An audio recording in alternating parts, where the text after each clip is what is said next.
Hey all, Bob here. After work, I'm gonna do another of my after the work meditation series with fragrance. But no, I got a serious subject. I got this booklet as an extra when I bought my sycamore here. This was less than a month ago, and I haven't taken a good look at it. Um, They treat me well there. The essay was wrapping up my sycamore, which is right here. And then a second essay was helping preparing this booklet. I think she wrote some stuff in it, but it's about the Les Exclusives line. And I love my Chanel boutique. I mean, sometimes you get some good extras. But I'm going to talk about this booklet I got about Les Exclusives. Obviously, this is a video for us Chanel lovers, Chanel snobs, and there's a bunch of us, you know, the least of which is not my friend Eugene, who sent me this card. Don't ask me to explain it. Don't. I'm only kidding. But this card, this booklet, Les Exclusives de Chanel. I'm going to read maybe one or two. And this is the second time I'm starting this because I started reading and screwed up.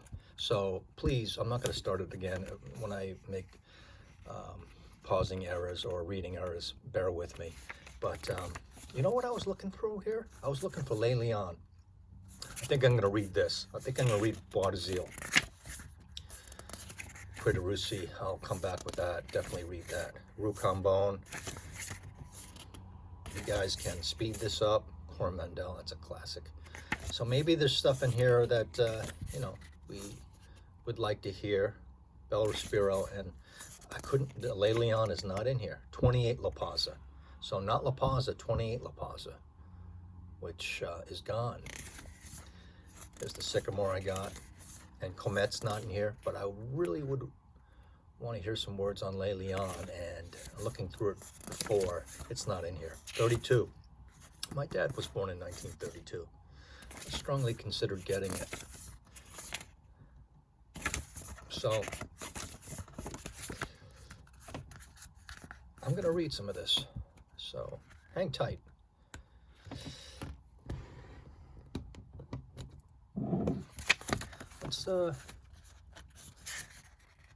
Here's the first one about Jacques Polge. Let's find Bois d'Azil and read it together. Okay, I'm going to hold this up here. Okay, is it focused? Because I'm going to read from the book. And I had a tired day, so my eyesight's good, but the year was 1926. People were discovering the explorer within themselves. They danced at the Bal Negre. Africa became the inspiration for fabrics, jewelry, and earthenware. Mademoiselle Chanel and Ernest Beau took their turn at evoking distant lands with Bois d'Azil. It's all there, the precious woods, the opiate scents, and the magnificent, languid flowers. The fragrance is a mysterious, faraway continent in itself. So, wow. I like reading stuff, proses like that.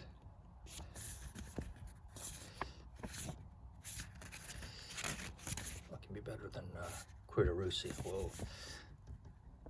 Maybe I'll read that another time, but you can read it right now. I want to read 31 Rue Cambon. And look at that.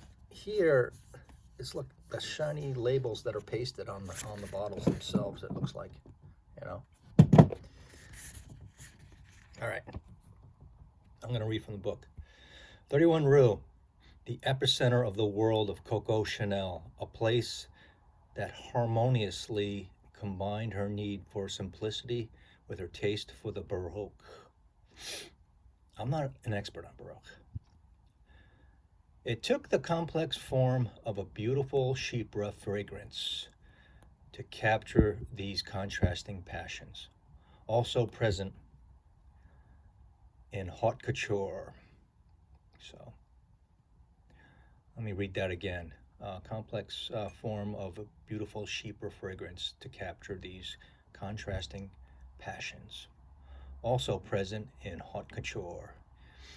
In a scent, this exceptional fragrance combines the mysteries of both sensuality and elegance. Definitely, definitely. I agree with that last statement. Sexuality or sensuality and elegance. That's 31 rule. So, yeah. Thanks for watching. Those is. I'm going to read one more, but probably the rest of you probably have to go back to bed. 20 La Pausa. Whoa.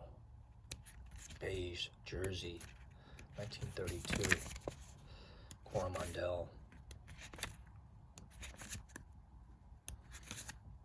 God, I'm gonna read Quiderussi to myself.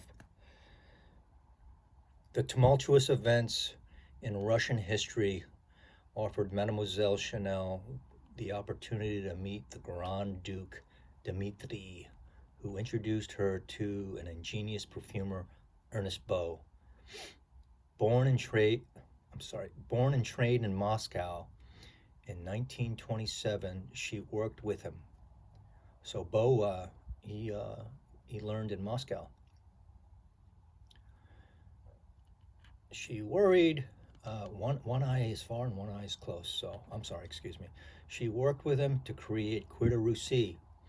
Through long, musky, smoky notes, it evokes a wild yet elegant world, with its scent of leather boots tanned by birch bark and the essence of Virginia tobacco. Okay, that last sentence of Virginia tobacco is maybe news to some of us, but birch bark. So there's your bedtime story. But I don't know where they pulled this out of. I don't know, but I'm really happy they included it with my Sycamore. What am I wearing today? Fahrenheit. I'll take a shower later. I'm dirty and smelly from work, but now I smell vetiver, an earthy vetiver. So there you have it. Maybe I'll come back at you with some more literary Chanel. Thanks for watching. Excuse me. Excuse me for that. That's interesting. So obviously that little booklet is dated a little bit because there's no the recent stuff, but there is Jersey in there. There's no boy.